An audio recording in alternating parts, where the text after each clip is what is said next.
This is Off the Ice, the Nanaimo Clippers hockey show on 106.9 The Wolf. With the latest news on the Clippers and the BCHL, here's Dan Marshall. This is Off the Ice, the Clippers hockey show after a 3-game road trip for Nanaimo.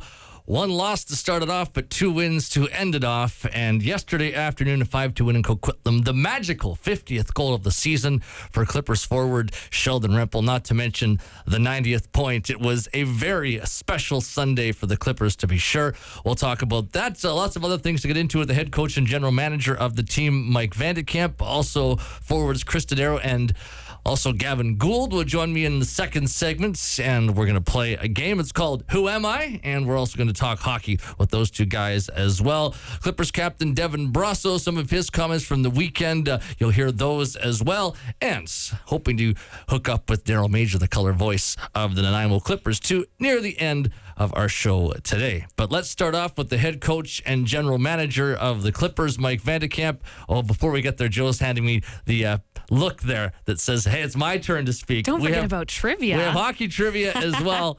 And it's a Clippers road record question. You can win a pair of tickets to an upcoming Nanaimo Clipper home game. They're at home Friday against the Surrey Eagles and Sunday against the Salmon Arm Silverbacks. With that in mind, Joe, what is the question? You can check this out on our Facebook page and give it a shot. The Clippers just got their 14th road win of the season last night. How many road games did the Clippers have last year? Is it 14 or 16?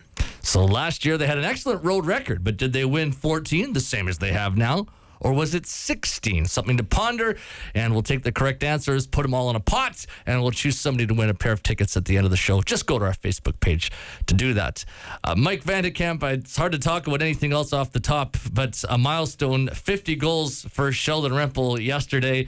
Not to mention in a 5-2 win as well. It's a little different, I guess, if you get that milestone in the loss, but everybody was all smiles yesterday at such a major accomplishment. Yeah, it was a special moment for our team, obviously for Sheldon, and you could just tell how excited everybody was for him. He's been such a big part of our team this year and, really the past 3 seasons, but, obviously this year he's really exploded, and he's been quite a story around the league, and I think all of his teammates realize how important he's been to our team and how important he's been to the victories that we've been able to get this season. So for him to be able to reach that milestone, it was a pretty special moment. And I was kind of secretly hoping that we would win yesterday, and maybe he didn't get it. So maybe he could do it at home, because I think home fans would really enjoy that. And I know he's a fan favorite, and the fans really appreciate the way that he plays every night for our team. But then having gone through it there yesterday, it was kind of maybe even a little bit more special, just because the team was only there really by ourselves, and being on the road and everybody just being together. It was kind of a fun moment, and after the game, it was a fun moment in the dressing room as well, just congratulating him. And it's a big moment for him for sure. And there's been a lot of very good hockey players play in this league, go on to be not only NHLers, but good NHLers that didn't even get 50 goals in this league. So the kid's got a future in the game for sure. One of the things that I was thinking about as I was talking to your captain, Devin Brasso, on Saturday, is that it would be fitting if Rempel got the goal playing with Brasso, and Brasso with the 2-game suspension. It wouldn't have happened had he been able to get the goal on Saturday, and it was fitting that the goal comes on a pass by his best friend and his longtime teammate, a longtime future teammate. He was the guy that made the play. I thought that was pretty fitting. Yeah, it was. It's kind of a nice touch, and it was likely to happen. I mean, they've been in on each other's goals an awful lot over the last 3 years. So, but it was certainly fitting, considering how close the two of them are, and friends, roommates, future teammates beyond even this year. So, it was definitely a special moment for the two of them. And I thought it might come in Langley in overtime, because Sheldon's had I think he scored a few of our game-winning goals in overtime in Langley there over the last couple of years that we had. And what do you know, we went to overtime again in that building, and he's always the guy that scores that goal in that building. But it was Yanni's turn on Saturday. So I was kind of wondering if it was going to be Sheldon when that game went to overtime on Saturday. Let's go back to the beginning of the road trip down in Wenatchee for the first time. Before we talk about on the ice, just the experience of having to go through the border. I know you've done it before in the Western Hockey League, but the whole experience of playing a game in the United States, when you look back and assess it, and let's not talk about the game yet, but just the experience, what was it like? It was interesting, and I think it's fun. It's a fun trip. I mean, you're going to a place that, only one of our players had ever played a game there, and that was Taylor Carl, who played when he was in the North American League. They were in the North American League, and I'm not sure if anyone else had even been to the city. I know I had never been there. I think I might have driven through it one night, late at night, but other than that, brand new experience for everyone. It was fun, enjoyable trip. Just being in a different country, and everybody knows, when you go to the U.S., you can kind of feel it as soon as you get there. Even though we're not a long ways over the border, it has a different feel to it, and brand new rink to go and play in that none of us had ever been to before, and the whole experience was definitely fun and a bit of an eye opener. And the next time we'll know a little bit more about it. 'Cause it's kind of weird for me. I don't know if I've ever been on a road trip where there was so many of us really not knowing what was going to happen next and where we were going. From Jimmy driving the bus to all of us kind of there. It was a brand new adventure for all of us together. That game was one that it didn't start well, and there was a number of points along the way where I thought, well, if they pick it up now, they're going to be okay. And it just unfolded in such a bad way. And I look at it, though, it was 0-0 for 26 minutes. It was 1-1 for the first 32 minutes. But then in the back half, I think there was kind of almost a finger in the dike, and then the dike burst in the last half of the game. But how do you assess what happened on Friday? It was a weird one for sure. Again, I think we were, I don't know if we were a little bit distracted or, again, just because of all of the different things that were going on around us. There's a bit of hoopla certainly before a game down there, and they do it upright, I guess, if you will, when it comes to the pregame show and all of the things that are going on. I'm just not sure why we weren't as focused as we needed to be, but we certainly weren't. And it was the whole team, and that's what always makes it interesting. Is I don't think there was a player on our team that really had a good game, and we were all kind of under par together as a group. And we got in penalty trouble early, but we hung in there, and we were playing okay, and like you say, the score was all right, and then it just seemed like it was inevitable that something bad was going to happen. So it just a tough one, tough to explain. I think it was certainly between the ears more than anything. I think there was, we just weren't focused, and not having Devin in the lineup was a distraction. It was Gavin Gould's first game. We haven't had a lot of new faces, jump into the lineup like that, and so there was a lot of things that were a little bit off, and you could tell by the way that we played. Two, I won't call them moments, but I guess segments of play that I was really encouraged by on the weekend are both coming from what could have been considered negatives, and you turn them into positives. And number one, third period in Langley, you're up 3-2. Langley ties the game, and then you take the game back. You're up 1-0 in Coquitlam yesterday. They score 2 on the power play. They go up 2-1, and then you took the game back over and ultimately really took over in the third period. And that's tough to do as the road team when the home team grabs momentum in a hockey game. For the road team to be able to steal it back, and 2 days in a row, I thought was impressive. Yeah, I agree with you. And I think even if you look at it even in a bigger picture, the whole trip was led that way, right? I mean, we didn't start very good. And, earlier on in the year, we had trips that we didn't start well. And then it would just snowball and not end well. And, we got 1 point on that 1-3 game road trip. And then we've had other ones that would start real good, and then you just kind of roll right through it, where we went 3-0 on a road trip. Whereas this one, we had one of the worst games we played maybe this season.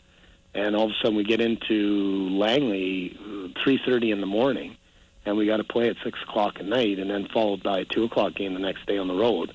And you rebound as a team, and you turn it right back around and play 2 good hockey games. I think that says a lot about your resiliency. And then, within both of those games, as you say, there was moments where it looked like we could be in trouble, but we showed a lot of resiliency and stuck with it in Langley and held on for the win. And through a bunch of penalty trouble and being down 2 men a couple of times in Coquitlam yesterday, falling behind, we didn't unravel at all. We just stuck with it and fought our way back and ended up winning the game 5-2. So I think we've shown a lot more maturity in those situations, a lot more resiliency, and that's what you would expect as the season would go along, with that you would mature as a team, believe in yourself more, and be able to handle those situations. A situation in the BC Hockey League over the weekend, and news started to filter out yesterday Nick Hutchinson, a former VCHLer, played in Coquitlam, and there's a lot of somber faces around the arena yesterday.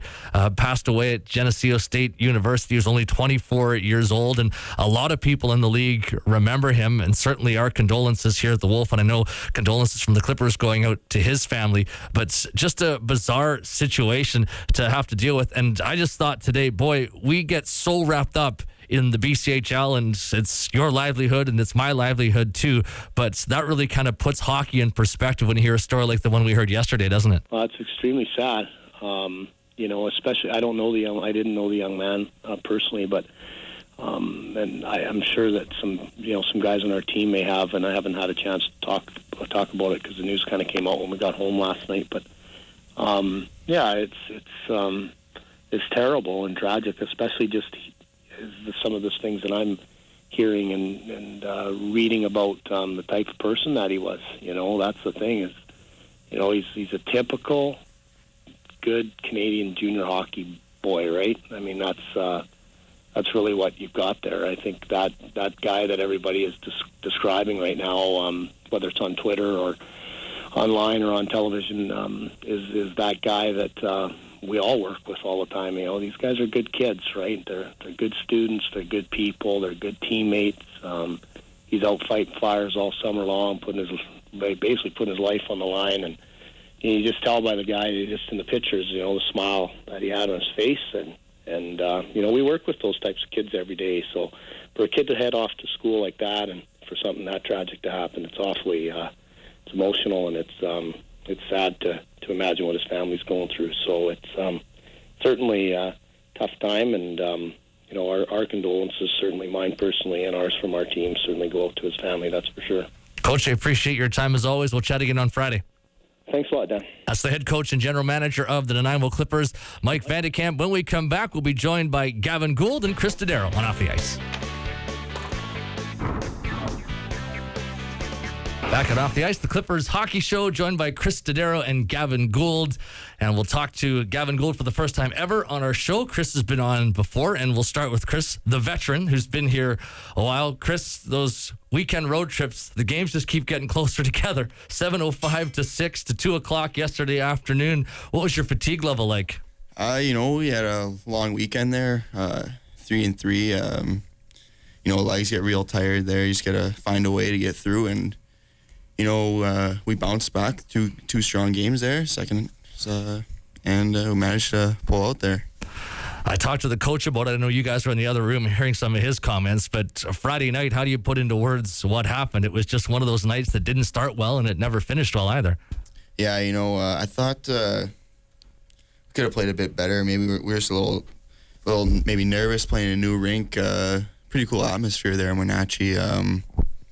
It was a tie game for most of it. Then I just kind of got out of hand, and they ran away with it there.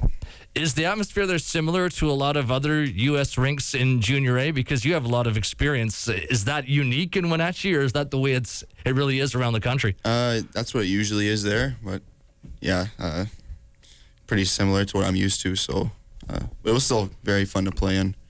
The way the Clippers are structured this year, there's the top line, and then everybody else has moved around a lot. You probably played with literally every forward on the team at some point this year. I know the coach is really high on the idea of you playing with Gavin and Nolan Abel. Are you high on that idea moving forward to get some consistency with some line mates? I definitely like playing with those two guys. I thought first game against Coquitlam together, we played really good. I thought we were moving the puck well. Thought great chemistry together. I really like it. Down the stretch, we're into the final 15 games, the final quarter of the season now. Do you have any personal goals that you're really trying to shoot for and work towards? Just play solid hockey the rest of the year here, try and finish first place. That's one of our main team goals. Just finish off strong. I've never heard a player come through his Clipper career and tell me, I really like it in Nanaimo because Mike Vandekamp is such an easy coach to play for. He's not an easy coach to play for. He's a very demanding coach, but I think he's the guy that can really transform your game to the next level. What kind of a transformation are you going through and have you gone through under Mike this year? I think I've developed more of the defensive side of my game. He'll get the best out of you, but he's a great coach and I like playing for him. Gavin Gould, first time on the Clippers Hockey Show.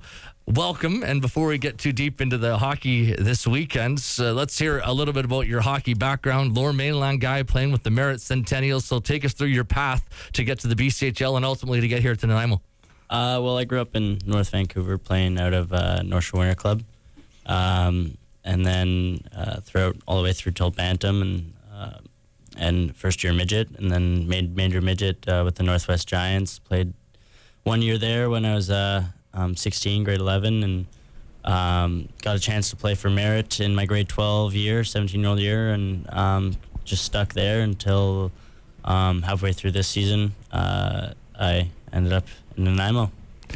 Your career has really gone on an upward trajectory. First year, a pretty good season points-wise, point-a-game guy last year, and a top 10 scorer in the BC Hockey League this year. What's been the biggest thing that has added to your productivity every year? Is it just understanding? Is it physical maturity, strength? What are some of the factors? I think a lot of little factors come into play. I think the biggest thing is probably just the experience level. You know, you figure out how the game works and the speed of the league, and the experience really helps you kind of pick up pace and helps your game a lot, but then also just the maturity and strength and confidence as well, just with the puck, and that also comes down with experience and being in the league for a couple of years. You don't have to be the man every night offensively for Nanaimo. You can really just go out and play. And in Merritt, I think there was probably some pressure on you to make sure that you put up some numbers, especially with the team really fighting for a playoff spot. What are some of the positives about this new situation that you think is going to help you? I mean, it's a little bit more relaxed. I don't really like to think it that way, though. You're always going to have pressure on you, and you always want to go out and do your best, and whether that's putting up points or blocking shots or just,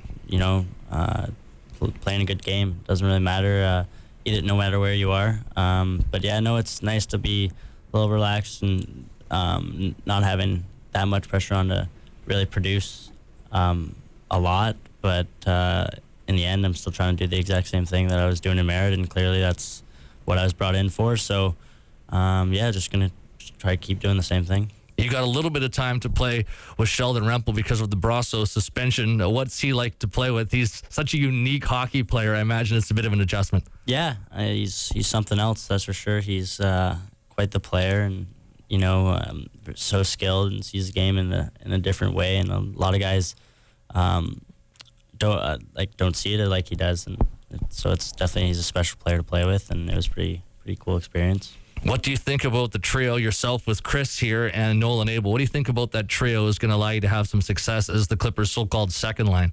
Well, right off the bat, the first game, we were really clicking. Chemistry was going. It was really well. We were moving the puck well, cycling it, and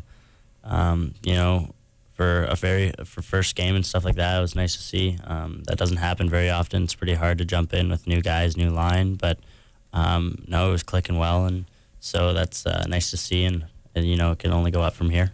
Your last year of junior hockey, you're going off to play at Michigan Tech next year, and for your family, it's probably about the same amount of time to go to Merritt as to come to Nanaimo, except now there's a ferry trip involved. I think I saw your family at the rink in Coquitlam yesterday. For them, are they going to get a chance to come over here a lot, or how much do they get a chance to watch you during the season?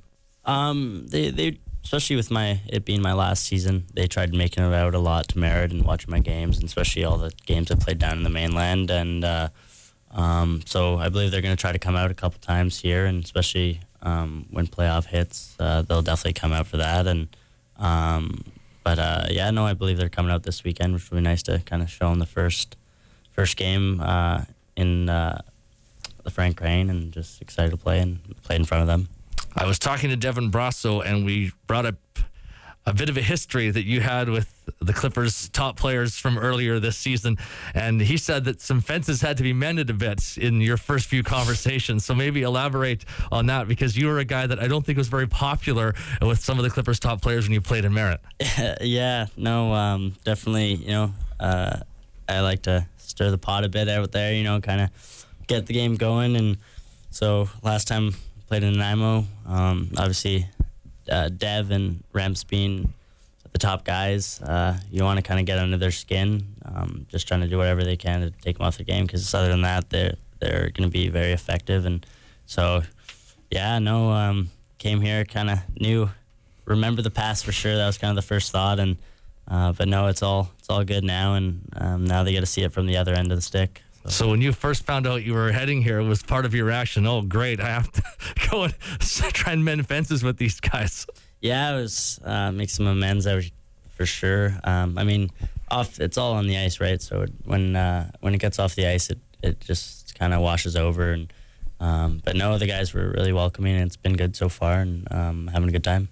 Chris Dodero, let's go back and get a little bit more from you heading into another segment. And you've been here since the beginning. You've only missed one segment so far this year, with now 3 segments left to go, and one's not a full one. How much is that still in the front of your mind? Last year's team missed one segment, and they talked about it with me all season, is that's so important. This year's team has only missed one segment. Do you guys still talk about that a lot, that it's a goal to get to game 58, make all your segment goals? We try not to think about it too much, but you always got to go out there every night, play our best, keep doing what I do. Things will happen in our favor. You've got Salmon Arm coming in on Sunday, and I'm going to work backwards. Sunday, Salmon Arm. Do you carry a chip on your shoulder to teams that have beaten you before? And that was not a fun game, I think, for anybody in Salmon Arm. They really got the jump on you early, and it just kind of snowballed from there. So do you kind of wear that chip on your shoulder against a team like that? For sure, a little bit. I think that game will have a little bit more of a buzz to it. Might be a little chippy, so I'm looking forward to it. Really excited. Speaking of, it might have a bit of a edge to it, might be a little chippy. Saturday night in Duncan, the last time, well, almost every time you play that team, it gets a little off the rails. It gets nasty. The rivalry is alive and well. And I don't know, is Cowichan better or is Powell River better in terms of getting guys really fired up emotionally? That's a tough one to answer, I guess. They're both pretty good at it, I guess. I mean, they're both one of our rivals. We just got to try and keep our heads clear and just play our game, because when we play our game, I think we could be one of the better teams in the league. Down there in that small rink, does it intensify it even more because the corners are so tight? The game happens so quickly in that arena. Yeah, definitely. A lot of really quick game. Definitely playing in Cowichan. A lot of hitting. They have a little bit bigger team than us, but we use our speed against them. I think we do all right. Backtracking to Friday, your next game, Surrey's here. How do you make sure that you don't take a team lightly when you look on there at the bottom of the standings? Because they gave you a scare last time. You had a big lead, but they certainly gave you a scare. Yeah, we just got to go pedal to the metal every shift, trying to take anything off, just play our game, and, like I said, things will happen in our favor. We're going to play a game now. I want you guys to put on the headphones that I have put in front of you here. So we'll give you a quick second to do that. I think Chris has a very tight cable. So Chris might have to lean in. Gives Gavin the advantage for the game right away. Gavin's got my nice cushy headphones. So Chris is going to lean in. There we go, Chris. Lean right in there. And we're going to try and make sure we can keep the camera on you here. It's a game called Who Am I? I'm going to play a clip from a famous person. And the first person, you've each got a bell in front of you. The first person to chime in will get a chance to answer. And we have a prize pack of meat for one of you guys to take home for this game. It's called Who Am I? On the Clippers Hockey Show. Here's our first clip. First guy to chime in, and then you get a chance to give me the answer. Yeah, I mean, I guess I don't think surprise is a word. I've heard it before on the road, but... Gavin Gould. Sidney Crosby. Sidney Crosby is correct. Gould is up 1-0 on Dodero. And Chris, don't worry. This is not all Canadian guys. I wanted to give you a shot at this thing here. So there's a hint. Okay. Number 2 in Who Am I? Gould up 1-0 on Dodero. There must be a con like me in every prison in America. I'm the guy. Gavin Gould again. Morgan Freeman. Morgan Freeman is correct. And there's no bonus point, but what movie is that from? Yeah. Oh, the jail movie. Yeah, I think I know this one too. There's no bonus point, but I just thought I'd throw that out there. The most famous movie he was in, for sure. Shawshank Redemption. Yeah, Shawshank Redemption. Yeah. Great movie from 1994. It's 2-0 Gould. Chris, are those headphones working okay? Yeah, I think they're all right. Okay, I was just checking. Here's number 3. This one might be advantage Gould here as well. All I'm saying is he ticked them off, and he... Chris Dodero. Don Cherry. Don Cherry is correct. Gets it. Good Canadian kid. Not getting it. It was the good American kid that got it. 2-1 Gould. Okay, this next one, a bit of a longer clip, but I think you guys will get this one right away. The game is Who Am I? It's 2-1 Gavin Gould leading Chris Dodero. The way your dad looked at it, this watch was your birthright. So he hid it. In one place he knew he could hide something, his ass. 5 long years he wore this watch. Up his ass. Gavin Gould. I don't know the name, but it's the guy from Catch Me If You Can with Leonardo DiCaprio. The dad. Chris, and any guess to a name? Guy says cowbells. That's the guy. Not sure. That's the guy. Christopher Walken. Oh. Christopher Walken. You knew who it was, just couldn't get the name. So it's still 2-1 Gould. Moving on to our next one. I'm thinking this could be advantage to Dodero here. We'll find out. Watch this play.